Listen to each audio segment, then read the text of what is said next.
क्या आपने कभी सोचा है कि भारत के मशहूर उद्योगपति रतन टाटा का नाम किसी डरावनी घटना से जुड़ा हो सकता है? अगर नहीं तो इस कहानी को सुनने के बाद आप भी हैरान रह जाएंगे। एक ऐसा रहस्य जिसे कोई कभी नहीं जान सका। राघव, जो एक छोटे से स्टार्टअप का मालिक था, उसने अपने जीवन में हमेशा रतन टाटा को अपना आदर्श माना है। एक दिन उसे खबर मिली कि रतन टाटा अपने पुराने बंगले को बेचने के लिए जा रहे हैं, जिसे वह इस्तेमाल नहीं करते थे। यह बंगला एक सुनसान इलाके में स्थित था और उस बंगले के बारे में तरह तरह की अफवाहें भी थी कि वहां पर कुछ अजीब घटनाएं होती है। राघव ने सोचा अगर वह यह बंगला खरीद ले तो यह उसके बिजनेस के लिए बढ़िया इन्वेस्टमेंट होगी। उसने बिना सोचे समझे बंगले की बोली लगा दी और जीत भी गया।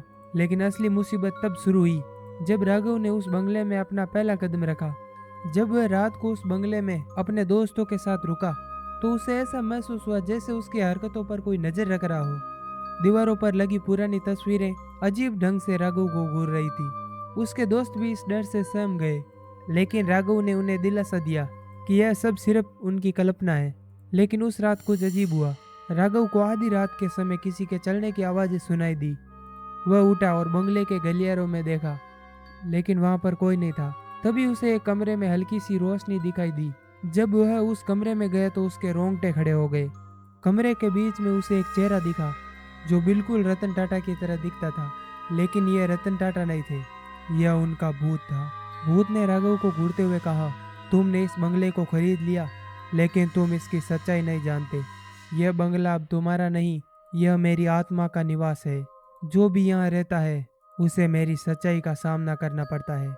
राघव को विश्वास नहीं हो रहा था कि उसने रतन टाटा के भूत को देखा है।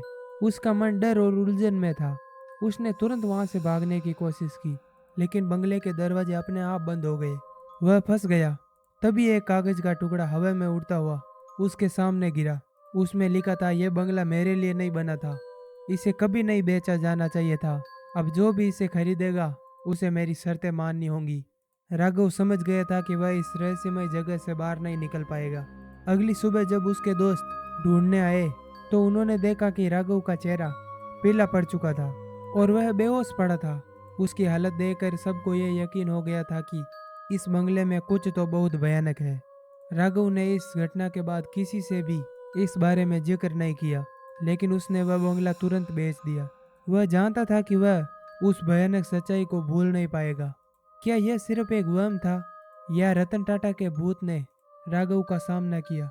यह रहस्य अब भी अनसुलझा है। अगर आप ऐसी ही रहस्यमय कहानियों का सामना करना चाहते हैं तो वीडियो को लाइक और चैनल को सब्सक्राइब करें और घंटी के आइकन को दबाएं। और हाँ, मैं वादा करता हूँ अगली कहानी इससे भी खौफनाक होगी, इसलिए प्लीज़ हमारे चैनल को सब्सक्राइब करना ना भूलें।